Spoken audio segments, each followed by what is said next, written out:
Hello, my ginger loves. I hope everyone has been well. Whew. Life has been lifing. I had a fall, and that's why I have not been recording. And I hurt myself, so just been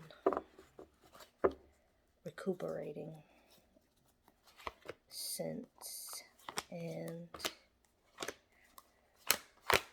trying to get back on track with everything. I've been rebranding my tea business, getting that ready for summer launch.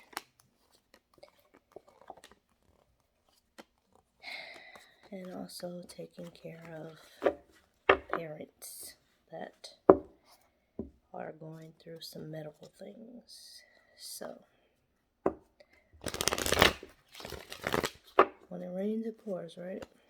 That can only mean that more blessings are about to shine through. That's how I see it.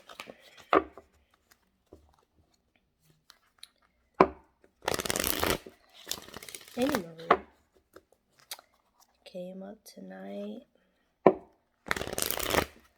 a video. See if we can get some healing messages.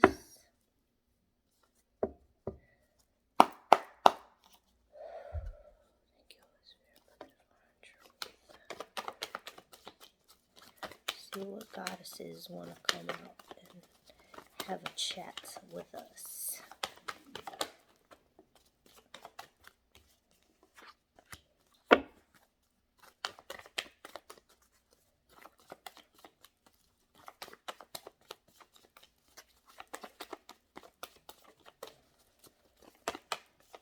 Anybody else?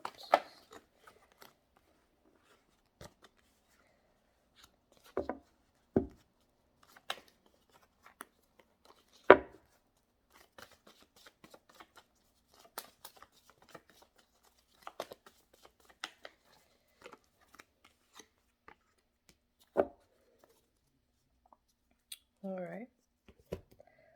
So, we have Speak Up. Which is Mame Kumba Bang. We have Umbokumu, self-forgiveness. And then we also have Abonimba, harvest. So,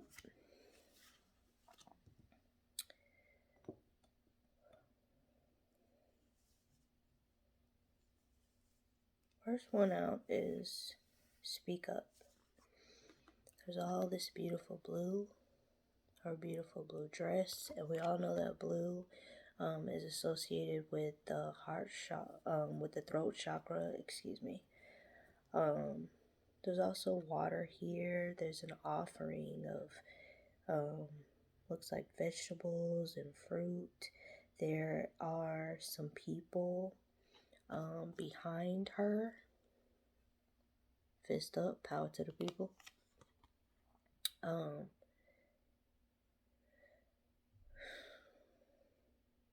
So what I'm feeling like is that there's someone who needs to start speaking up for themselves.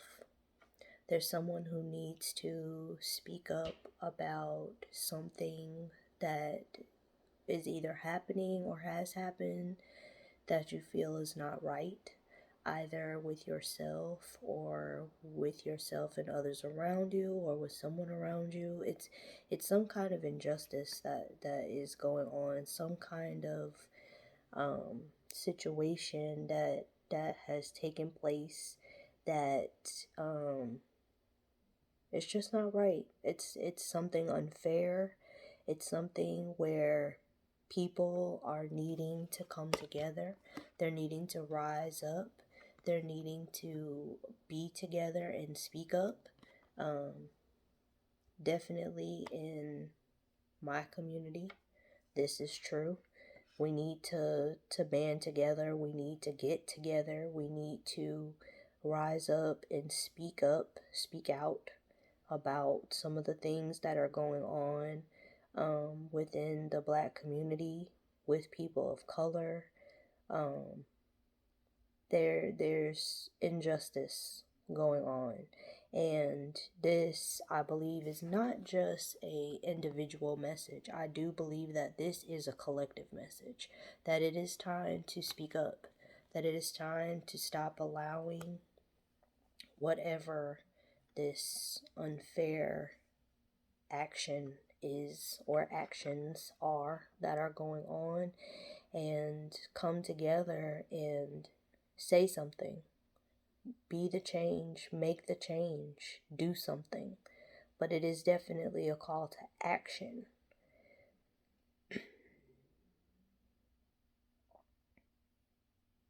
This water just has me.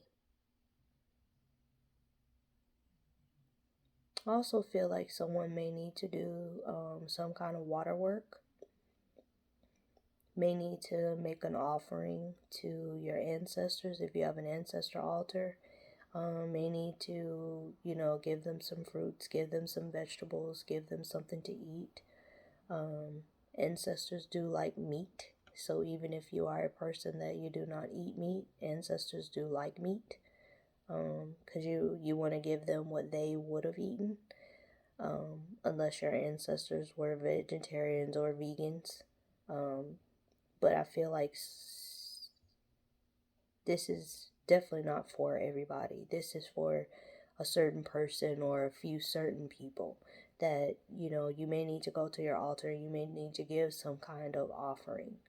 And you want to make sure that you give them a beautiful, clear, clean glass of water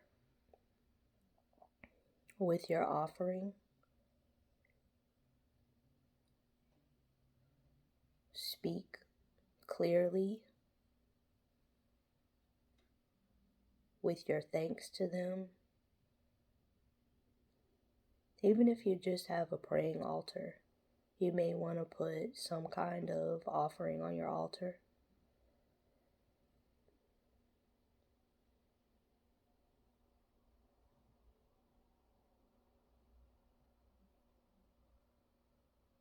But I'm also getting that someone may need to do some kind of water ritual. You may want to take an offering to Mami Wata, to Yemaya. Go to the beach, go to river, lake, some body of water, to make your offering. You may need to do the speak up, ask the goddesses for help, ask them for what it is that you need, and that again is not for everybody. That's for a specific people or person. That you may need to make some kind of offering at the water for something that you're trying to get justice about, something that you're trying to have heard, that's something you need help with. There's like this bottle back here. You know how you put like a message in a bottle? So, you may want to write out, your partition. You may want to get some parchment paper, and write down what it is that you need help with. That again is for, somebody or some persons, not everybody specific. An offering is needed at the water. Also, this card number is card number 33. 33 is a master number. It is the number of the Ascended Masters. 3 is the number of expansion, water. 3 is the number of God. It is the number of all. So again, that goes to all these fists that's up back here. Your ancestors, your spirit team, your angels, your guardians, God. whatever you refer to them as. They are with you, they are behind you, they are there to help you. Speak up. Ask for what you need. Ask for what it is that you want.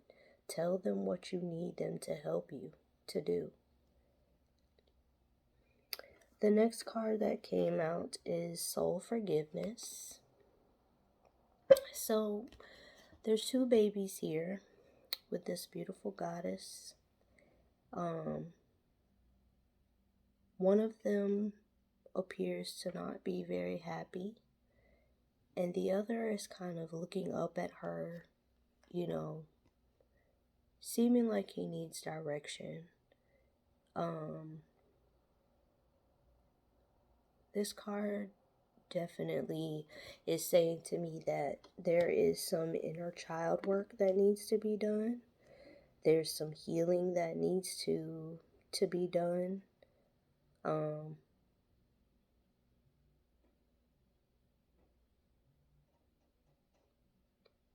There's some things from childhood that need to be resolved, that need to be closed out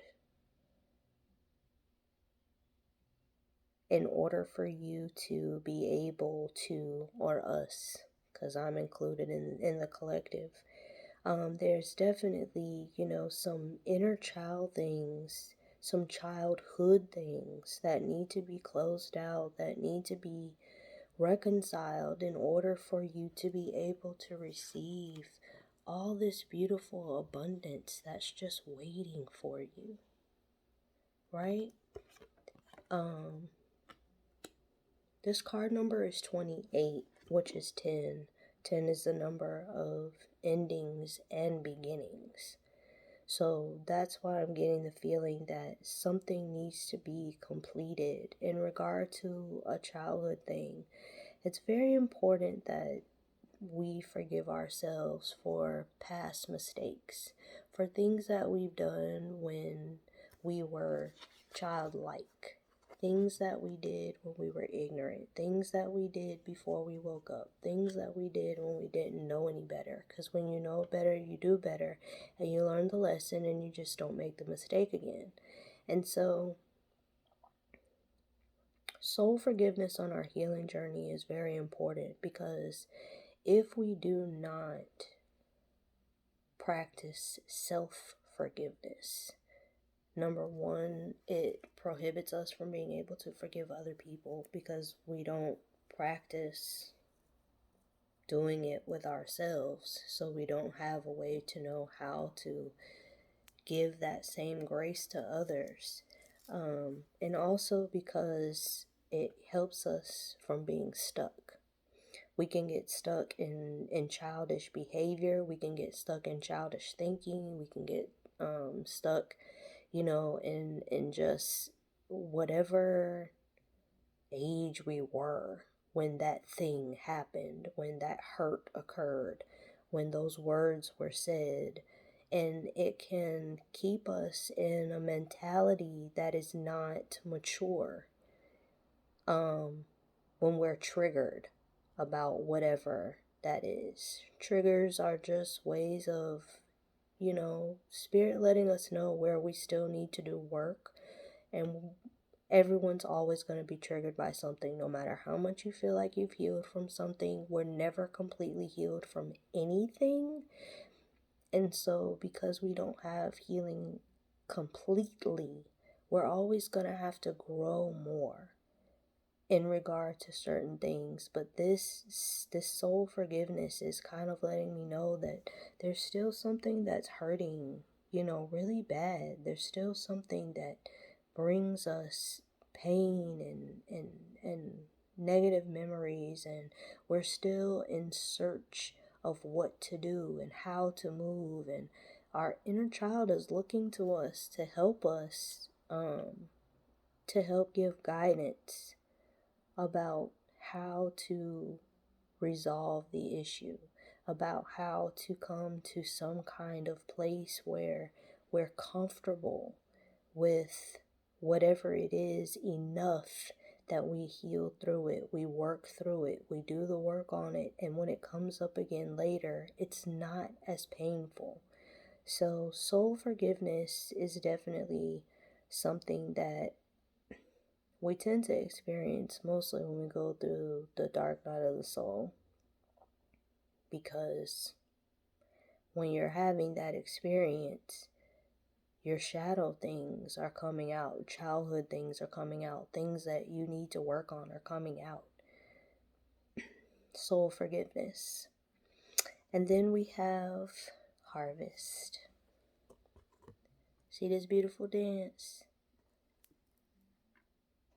This beautiful dance, this basket, and she's got corn, she's got, it looks like maybe eggplant or something like that. And then, she has these other queens that are around her that are helping to lift her up and praise and dance. And so harvest is 43. 43 breaks down to a 7, which is a spiritual number. So this is letting me know that in the harvest, we have to give praise. We plant the seeds and they're not going to grow right away. It's going to take work. You have to cultivate. You have to water. The grass is not greener on the other side. It's green where you water it, right? So, and look at all this lush grass that's all around in the back. So we have to make sure that we are lifting up our praises, that we are lifting up our gratitude, that we are letting spirit, our ancestors, our angels, our guides, our guardians, the Orisha, whatever you call them, let them know that you are grateful for the plenty that you have. Let them know that you appreciate what they've provided, what they're giving. There's these African drums around. Just dance. That's how I see that. I'm just saying, it's just dance. Dance. And your harvest is just giving yourself credit for all the things that you've accomplished already. Giving yourself a pat on the back for the seeds that you've already sown, that you are seeing sprouting up now. This year is going to be a year where there are going to be people who reap so much harvest because they've done the work over the last year or so. Harvest. It's harvest time. That's what I just received. It's harvest time. There is plenty coming in. Give thanks now. Tell God thank you.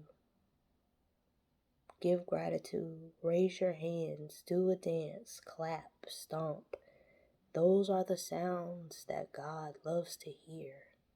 The sounds of praise. The sounds of thankfulness. It's time for the harvest.